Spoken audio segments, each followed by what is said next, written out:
I'm Steve Johnson, News Director for theDove TV. Check out our other videos and visit our website at thedove.us. Thanks. Well, it's been a fun day today because earlier we broadcasted live from the new City Life Community Center in downtown Medford, where Hearts with a Mission and Rogue Valley Youth for Christ have come together in a collaboration to make sure that no child falls through the cracks. And I have with us right now Kevin Lamson. He heads up Hearts with a Mission. And first of all, congratulations, buddy. Oh, thanks. That building is gorgeous. It is, in spite of me. It is gorgeous. It is just, you know, I'm so happy because I had a little sneak preview. Went upstairs, you guys were still moving in your offices. And then downstairs, I think you were still laying carpet. But that's all done now. You're ready for opening, aren't you? Yeah. How long has this taken? Gosh, Bud and I started praying about it about two and a half years ago. Yeah. So to see it come to it's here. It's here. Yeah. It's just amazing where your vision, what God's given you with Hearts with a Mission and homeless teens, and what Bud has been called to with the Youth for Christ and working on campus with kids and families. This is the collaboration to make sure that no kid falls through the cracks. And it enables you to do things in this center that you can't do in the other place, which is? Yeah, kids can do their homework. Yeah. You know, we can have parenting classes, you know, and that's one of the things that we realized early on is that if you really want to help kids, you have to help their entire family. Right, right. So now we have the room to do it. That's wonderful. Well, this, and the other part of this is that the two ministries now, your actual administrations are going to be housed at this center. Yeah. And so what kind of a savings is that? We'll let you know. No, and you know, it's interesting as you want to work with each other, but you realize sometimes, you know, there's difficulties in working with each other because you do things differently. Mm-hmm. But, you know, we serve the same God, and it all has to do with our relationship with Him, and to see how He's working inside of staff, and as we're trying to blend that together, it's really been remarkable so far. All right, so what's the vision for the City Life Community Center? It's a building next to Hearts with the Mission, brand new building. It's done. They're going to have their open house this weekend, and it's just beautiful. Offices upstairs, and student and youth training, entertainment, get together downstairs. What's your vision for this center? Well, I think it's the same vision I had with Hearts with a Mission. You know, that it's gonna be a place where people can come live their faith in a practical way. Mm-hmm. And you know, I think both Bud's and my goal is to be able to be a part of what God's doing in our community, where we can tell people that if you want to serve, if you really want to live your faith, here's the opportunity to come down to the City Life Community Center, mm-hmm. and look for ways that you can do that. And if that's just loving on kids, if that's being supportive of parents, whatever that is. Do you need help? Do you need volunteers? Absolutely. Okay. Yeah. And just come down to the City Life and check it out, huh? Yeah. One of the things that we've done with our administration is that our volunteer coordinator is going to be the volunteer coordinator for both organizations. So mm-hmm. she'll have a good understanding of what both organizations do. She'll be able to do the same background checks and get all the paperwork done. So whoever wants to volunteer is ready to go, and whether you're helping, you know, kids that are staying at the shelter, or you're helping kids that are coming in on the City Life program in the community, you'll be there just to love on them. All right, now tell us again how big the problem is with what you do with Hearts with a Mission, because now you're almost maxed out. Yeah, it's amazing how you realize that the problems are much deeper, much more severe than you ever would imagine. You know, I think back 4 or 5 years ago when we were talking about creating a shelter, that you were thinking, well, let's just get them off the street, you know, because that's a dangerous place for kids to be. Right. But then when you start seeing the abuse that comes along with it, and you know, just the breakdown in family and the breakdown in relationships, and to be able to partner with Youth for Christ in that, I think that's the kind of the key of what God was bringing us together, is that it is that authentic relationship. You know, it's my relationship with God, and you know, our relationship with each other, and then what that all looks like, you know, what that big story is. So how is the problem still big on homeless kids? Yeah, I think we're still over 2,000 kids in our community. that are homeless. That are homeless. So they're couch hopping. They end up at your place. Yeah, and I think part of it is that they're in a home, but their parents are addicted.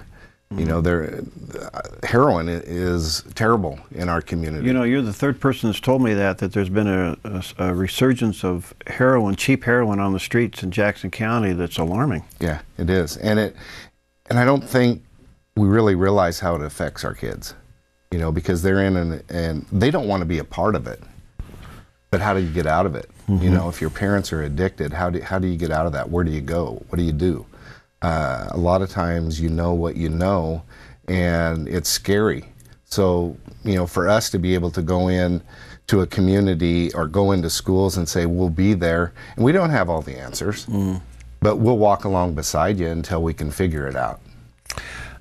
So how many are you housing now? Because you've been maxed out several times, haven't you? Yeah. In fact, I was talking to Bruce today, and I said, I think right now we have 10 kids over there, and that's kind of the perfect number, if you would. I mean, it's terrible to say that's a perfect number. It'd be great if it was 0. Yeah. But when there's 10 kids and with the support staff that we have, you're able to give the attention and be able to provide the support. But when you hit 16, then it's kind of all hands on deck, and it's just kind of survival, and it wears you down. But what we're looking at is other communities now. It'd be great to be able to replicate this in surrounding communities where everything isn't being funneled into Medford. I know that the farther you get out into rural areas, the tougher it is. Yeah. How do teens find out about you? How do they come to the shelter? A lot of times it's just word of mouth. Schools, school counselors. A lot of times they end up at the hospital because there's no place else to take them. Law enforcement does a really good job of identifying youth that are troubled, need help. And, in fact, we had a young lady that was picked up shoplifting, and rather than taking her to juvenile services, brought her to Hearts with a Mission. Really? It was like, these people want to help you. Here's a place you can get the help and the support that you need. And she ended up staying with us for almost 4 months, and she wasn't going to graduate from high school. Now she's on track to graduate, and she has a job, and, she has the support. She has the family that, she didn't have. Do you get involved with parents? All the time, when they'll let us. Okay. Well, I mean, how do you enter that level of help? Non-judgmental. I think it needs to be from a position of love. That we aren't here to take your kid. We aren't here to get between you and your youth. What we're here is to love on you, to support you however we can. And we know there's always two sides to every story, and there's a story behind where they're at. And to be able to say, we want to help, let us help you. And once I think parents get through that piece, that they didn't do anything wrong or whatever, and they're not feeling the blame, then they start looking for ways. Kevin, part of that is what you brought City Life into fruition for, and that's the City Life Community Center, the new building. By the way, they're going to be doing the open house this weekend. We'll get into that in just a moment. But you're discovering that the reason that a youth is separated from the family and maybe homeless is the parents don't know how to be a parent. Yeah. And as sad as that may be, but they actually need to help on how to become a good parent. Yeah, and I wish I would have known what I know now when I was, my kids were younger. Yeah, well, kids don't come with instructions. That manual doesn't work as well as it should. Yeah. But you know what? It's just saying sometimes that you just got to hang in there. The biggest encouragement sometimes I do to parents is just say, let them know you love them, regardless. You don't have to support the action. And there's consequences for actions. But the one thing that we can't tell our kids is that, you're in a position now that I don't love you anymore. Because when you do that, it destroys the foundation, really, of what God started inside of us early on when He created us. So they want to be loved. And out of that, you're able to, work with them to try to find common ground. And having therapists and counselors that are willing to walk along beside them. And one of the things that we're looking forward to with our collaboration and getting volunteers is one way to live your faith is coming to a parent meeting if you were a parent. And that doesn't mean you have the answers. What it means is I'll sit along beside you and support you and be with you as you're trying to learn maybe some tools or different tricks of the trade. We're starting to hear the stories now since you've been open these, how many years now? It was 4 years in December. Okay, it's hard to believe that. Wow. And now with the City Life Community Center next door. But we're hearing the stories of the youth coming back saying, here's what you guys meant to me. Here's what happened. Share with us maybe one or two. It's incredible. You know, it's, I think what you end up realizing is how much of an impact God did through you. One of our case managers was playing a recording of a youth that he's living in California now, and he got a small inheritance. He bought a trailer, and he has a job, and in his voicemail, he's just saying, you know, he said, you guys were more of a family to me, he said, than I've ever had. He said, I knew you loved me, and he said, you guys were right on so many things, and he said, I just wanted to let you know, he said, you made such a huge difference in my life. He said, you need to keep doing what you're doing. He said, you're really helping kids. Yeah, right. So, you know, and I had an interesting thing happen. I was doing a presentation at one of the local retirement facilities, and I had a youth with me, and she got up, right after I got up, shared her story, which is horrific. But at the end, she said, you know, I resent the fact every time Kevin says, Hearts with a Mission Youth Shelter. She goes, it's not a shelter, it's a home. And it's my home. Wow. And I thought, all right, okay, you know, we're doing it. Yeah. Because that was the vision, you know, to not create something clinical or something sterile, but to create an environment that can be a home for these kids when their own home isn't. Where does the gospel come in? And I realize because of your licensing, you have some restrictions, but now the City Life Community Center next door has no restrictions. No, and I don't think a lot will change. I think what ends up happening is that people want to know why you do what you do. And, you know, I can't leave God out of that. Yeah. I wouldn't do this if it wasn't for God. Yeah. And I think it becomes impactful in the fact that even some of your people that might even be atheists, one of our strongest supporters is somebody that doesn't even believe in God. And it was through the explanation of, well, why do you do what you do? Well, because I want to pattern my life over the person that I believe in, and that's Jesus Christ.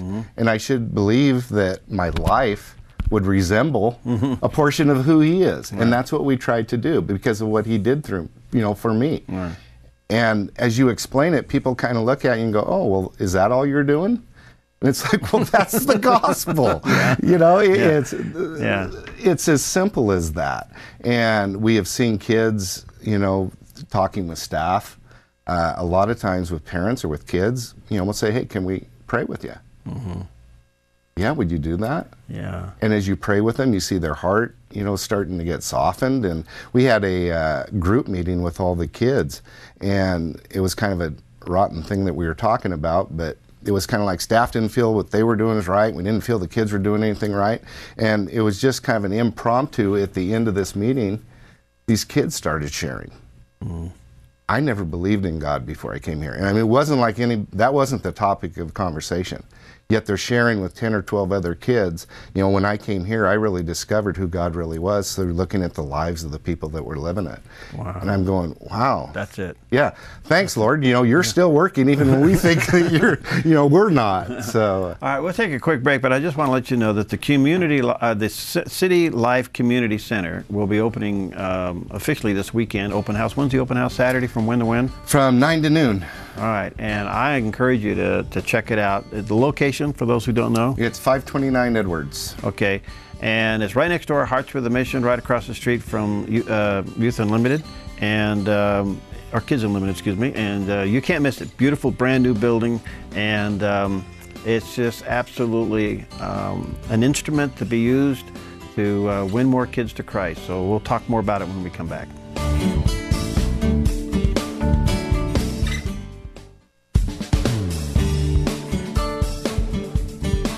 All right, well, we're back, and we've added to the mix here the other half of the equation, and that is our good friend Bud Amundsen's with us today, and he is the guy that heads up with the Rogue Valley Youth for Christ. Been around. How long have you been doing this? Well, I've been with Youth for Christ over 22 years. 22 years. Been executive director for 4.5, something Good like for that. you. Well, again, I want to just commend these two gentlemen for their vision to make sure that no child falls through the cracks. And they got together, they had lunch one day, and I think they're setting a precedence for a lot of parachurch ministries to come together and say, hey, wait a minute, how can we collaborate? How we can maybe save on resources and energy and everything else and coordinate things. And I've had the honor to be in a few of those discussions, but today is a special day as they are now celebrating a physical reality of a dream, and that is the opening of the City Life Community Center, CLCC. There you go. There you go, CLCC. And this is where Hearts with a Mission and Rogue Valley Youth for Christ come together. Well, Bud, this is a big day, big vision, is. you know. Congratulations. Yeah, it's a little surreal, you know. For 2 years, you're thinking about this thing, and you know, sometimes you're wondering if it's going to come together, and then all of a sudden you're standing in it. Yeah. It's amazing. So, and you know, it's just the fact that you know, it wasn't Hearts with a Mission or Youth for Christ that built this thing. It was the community. Yeah. I mean, you know, you look around and it's like, oh, that came from there, and you know, in different places. Yeah. And it's amazing. Well, you know, on that point, I just want to say to everybody that got involved with this, and there's many of you who donated time, material, and a lot of you got involved with just helping with finances. Coming over and doing cleanup. I mean, I get it. Believe me, I get it. And these guys, I just want to say thank you to all of you that made this a reality. This is a testimony of God's work in this community and the furtherance of these two ministries. Absolutely. So, Bud, what's your vision for City Life? Well, you know, City Life kind of has two facets. You know, City Life Community Center, it's where Hearts with a Mission, Youth for Christ, you know, come together. Our administrative offices are there, and then there's rec space and homework space and all that for Hearts with a Mission. And then we've got what we call our club space or club room. And City Life is a ministry similar to Campus Life, but it's neighborhood focused. And so instead of being involved strictly at a campus, at a school, this is where we really open the doors and go interact with kids in the neighborhood, and not just high school kids, not just junior high, but elementary, really through high school. And you know, the community that we're in there, where Hearts with a Mission has been, it's a community with tons of kids, and most of those kids are coming from significantly challenging backgrounds. You know, their families are hurting, struggling, falling apart, and you know, they're dealing with poverty, and they're dealing with a lot of relational issues, and then we talk about relational poverty, which, as you guys were talking about before, you know, the most common situation we see is where you know, it's a single parent home, and that parent is usually addicted to alcohol, drugs, something. And so, you know, what chance does the kid have growing up? I mean, do you remember that real cold snap? You know, we were just kind of getting moved into the area, and driving through the neighborhood, and you know, 3 kids sitting on the curb outside a rundown little house, you know, banging a stick on the ground, and was, you know, like 3 degrees or something like that in the evening. And you know, I know the situation there with work we do with the kids. It's something's going on inside the house that they're outside, that they're not allowed to be a part of, and they shouldn't be a part of, and is illegal or whatever. And so they're put out on the front curb no matter what the weather. And so our goal is to, you know, provide a safe, warm place where, you know, not only is the kid able to come in and experience something great in terms of, you know, fun and games and all that, but it's where somebody's going to connect with them and show them the love that they need. You know, the other thing that was so interesting is that you guys both discovered that there was a good chance you were ministering to the same kid. You were getting him on campus, you were getting him at home being homeless, and that's kind of what provoked this, wasn't it? Yeah, you know, as we sat and chatted about both organizations, it really became clear, you know, the vision of hearts with a mission and the vision of Youth for Christ in so many of these kids, because we're working with the least and the lost. You know, both organizations, you know, meet very cleanly in the life of a kid. I probably shouldn't say cleanly. It's never really clean, is it? But even in the mess, in the mess of life-on-life ministry, you know, we found out that a lot of the kids we're working with in the youth centers, you know, for one reason or another, end up at the shelter. We connect mentors with the kids that come to the shelter. And so really, both organizations are right there providing that necessary support. How big is the need inner city-wise? Because it's no accident that God put you guys where you are. I mean, I remember when you looked at that house, and I said, you're going to do what with this place? And it completely remodeled, and then you build the new building. But it is strategically located in inner city life. Yeah. You know? Well, and there's plenty of kids that no matter what day it is, school day or not, that, you know, are hanging around and they don't have, again, the family structure maybe to get them to school when they need to be and all that. And so we're right there. What are your needs? What do you need? I mean, you people, volunteers, you know, mentors. Yeah. Here's the deal. There is an open door into this community and really our culture through the relational needs of these kids. Right. They're dying for somebody to show them love and care. And when you do, as Kevin was talking about earlier, you know, it's just life on life. I mean, we talk about it at Youth for Christ in the terms of 3 story. I learn their story. I just go hang out with them. Somewhere their story resonates with something I've experienced, and then I share my story. And somewhere in the middle of that, my story is impacted by God, and so God's story comes very easily and cleanly into that connection. And honestly, there's an open door for the church to engage this community and this culture through this next generation that are dying for relationships, somebody to be there for them. All right, so what I'm hearing you say, and we've talked about it on several occasions, mentors. Now, look, you may say, what could God use me for? I've always said, whatever God saves you from, brings you through, He turns you around, makes you a minister too. And so I don't know how many of you got a background, and if you've been redeemed from that, here's a place. This is where story on story gets connected. Yeah, you know, and God calls us to be witnesses, right? Yeah. And what do witnesses do? Yeah. They simply tell what they know. Yeah. And so, you know, hanging out with a kid, and it's a little daunting, I think, because but you train them. Yeah, absolutely. You show them the ins and outs and how to do we this. do that training. But it's simple when you really just want to show them love and care and compassion, and then your lives interact, and that's where you know, there's just this easy opportunity to share what God has done, and so you don't have to tell them what you don't know. You just, if you have an authentic relationship with Jesus Christ, you know enough to tell somebody else about it. Well, that's the simplicity of it. So I want to encourage you, if you've been thinking, if you're looking for a place to serve, and you want to get out of your comfort zone, and you want to impact a life, come on down. Let Bud and Kevin. They'll train you. They'll give you. They'll show you how to handle this and what to do in the various situations. And now you got an incredible facility to work in. It's just remarkable what God has done there. All right, before we run out of time, this weekend's your open house, right? Yep.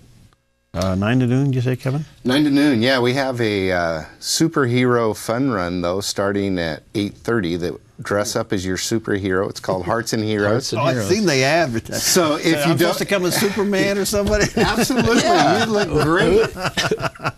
But no, you can just bring your heart. If you want to just bring your heart without the hero outfit, that's what makes you a hero, is by having that serving heart. And it's just a way to kind of kick off. It's just a 1-mile walk run around the neighborhood, give you a good chance to pray for everybody in the neighborhood. That's wonderful. And that starts at 8:30. 8:30, and then the open house will begin at 9, and tour the building and see what God built. Yeah, and our good buddy Don Hildebrand, No kidding. executive director from Youth for Christ in the past, is going to do a little keynote Good for him. speech.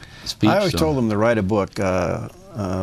pimples and wrinkles because he went from YFC up to the Manor. Manor, yeah. And I said, "Go! You need to write a book from pimples to wrinkles." Yeah, you know, he should, and I'm sure he's got the stories to. He's probably got the stories. Make that good. Well, so. that is wonderful. Well, congratulations, you guys, and I just want to again commend you for holding your ministries with an open hand. Say, God, what do you want to do? Because so often, when people grip their ministries, it becomes theirs and not God's. Mm-hmm. And you guys have held it with open hands, and God did this. And I think it's just wonderful. Who knows what the future holds, where you're going to go with having the City Life Community Center now a reality. It's there. And again, to all of you who got involved in this project, I don't know how many, hundreds, I guess. Huh? Hundreds. Yeah. I mean, hundreds. Whether it was volunteers coming down on Saturday mornings to sweep and clean and bang nails, and or all the folks that gave in-kind donations, or the financial supporters. The window-thon. Yeah. Oh, the window-thon. Come see your window that you helped put in. It's there. I'll bring my Sharpie down and write on it. No, not that. There you go. Well, anyway, congratulations to both of you. I can't wait till just see what God's going to do with this, and many times in the future when you guys come in sharing the stories on how God has now used this. The building's not the end all. It's just a tool. It's the beginning. It's the beginning. It's the ministry that, that's where the real work is. So. Well, congratulations. 9 to noon, Saturday there on Edward Street with the Community Life, or the City Life Community Center, CLCC. And if you are a runner or a walker, dress up as your hero, Superman, I don't know, Annie Oakley, whatever. Underdog. Underdog, whatever. And be there at 8:30 for the fun run and walk. Thanks, guys. All right. God bless you. We'll see you next time on